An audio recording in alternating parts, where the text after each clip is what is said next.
You are now listening to Rings Kings Boxing World Flash Report. Ring Kings Boxing. I'm up in this thing, Big Q, talking boxing with the Boxing Nation. Shout out to the fam on this episode of Ring Kings Boxing World, man. Let's get into it. Fam, what a hell of a fight by Canelo Alvarez and Jaime Munguia. We knew it was going to be an active fight. Jaime in the fight was active, but it's just another level to Canelo Alvarez.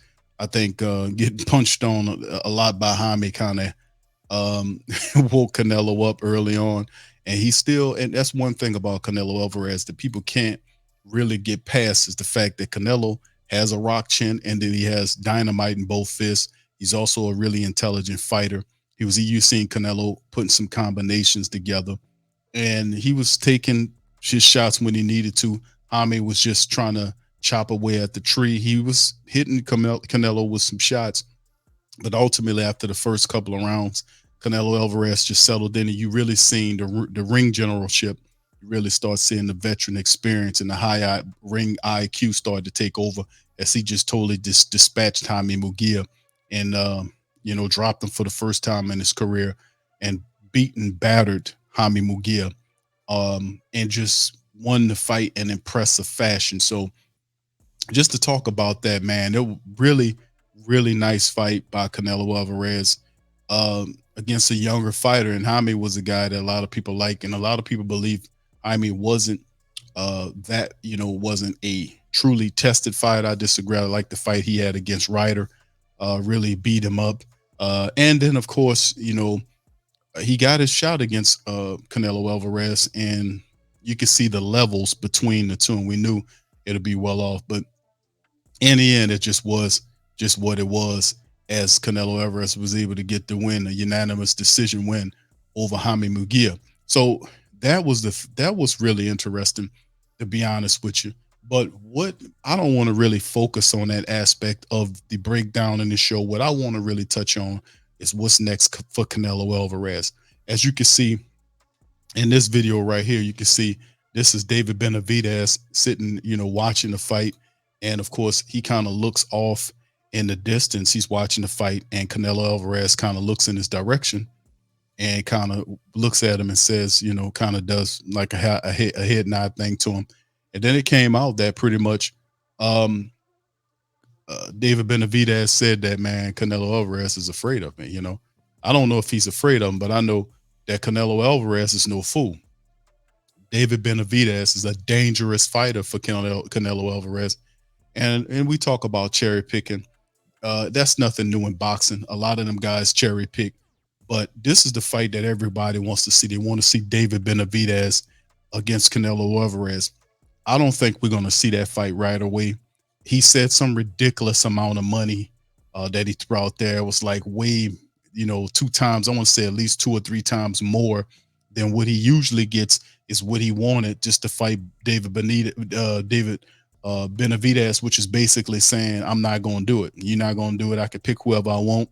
I can do whatever I want. I've earned the right to do whatever I want.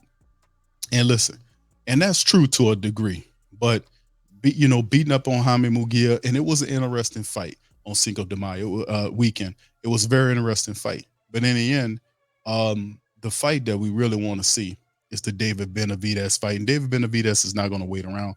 He's already moving up, looking to dominate other classes. And ultimately, he said he wanted to get up to cruiserweight. So he's no chump. He's no fool. He's not going to just sit around waiting for Canelo Alvarez. And unfortunately, that's a fight that we might not be able to see. Now, there is the Saudi Arabian angle. We talk about Turkey al-Sheikh. If he gets involved and puts the money together, because they got more money to know what to do with, to put together to kind of create a Canelo Alvarez situation, that would be intriguing. But at the same time, Canelo Alvarez is no fool. He's not going to fight David Benavidez at this juncture of time. I don't know if he ever will be. You guys let me know in the comment section what you think about that. Me personally, I don't think David Benavidez, Canelo wants no part about him. I think Benavidez knows that he can beat Canelo Alvarez. I know he can beat him. So like I said, I think he stays away from him for that thing. So y'all feel in the comment section. Let me know how y'all feel about that. But what I really want to ask y'all guys about is, we know since it won't be David Benavidez, won't be the next fighter, who will it be? Well, let's go to the news article. Shout out to Boxing News 24. They already got it, and this has already been something that was leaked out there after the fight was over with. Canelo's next fight could be Edgar Berlanga. So, this could be something that they set up for September. And a lot of people not really excited about this fight. Me, I'm not really excited about this fight, but we'll see what happens with Canelo Alvarez. Like he said, he can do whatever he wants. So after kind of getting rid of him, this could be the fight that happens, because this is his mandatory, and we get into it. WBC super middleweight mandatory is Edgar Berlanga for Friday's win. He was on a scouting mission for a potential fight. So he's 22-0 with 17 knockouts. So he's been waiting in the wings to get an opportunity to take a shot at Canelo, because everybody know when you get a fight with Canelo, it's a monetary game-changing event for a lot of these fighters. So that's one that Belanga's looking at having, as he's like he's a mandatory for that belt. So that could be something we setting up. Now, Boxing 24 says the Zone gave the 26-year-old Berlanga a lot of on airtime Friday, letting him talk about him being the possible next opponent for Canelo. Eddie Hearn of Matchroom Boxing promotes Berlanga and has put him in with two easy opponents, which is Jason Quigley and Predag McCrory, to ensure that he doesn't lose. And Berlanga is on the doorstep to make a life-changing money fighting Canelo if everything plays the way it's supposed to. Now, Berlanga has taken some heat for his weak resume and choosing to swerve guys like David Morrell and to get the win over McCrory. But this was something that was created to create such a thing. Like I said, cherry picking is real in the fight. In a fight game, we really want to see the best fight and the best. And sometimes these guys know they talk a mean game, but some guys avoid other guys because styles make fights, and they know that this could be maybe be a difficult fight that they don't want to engage with.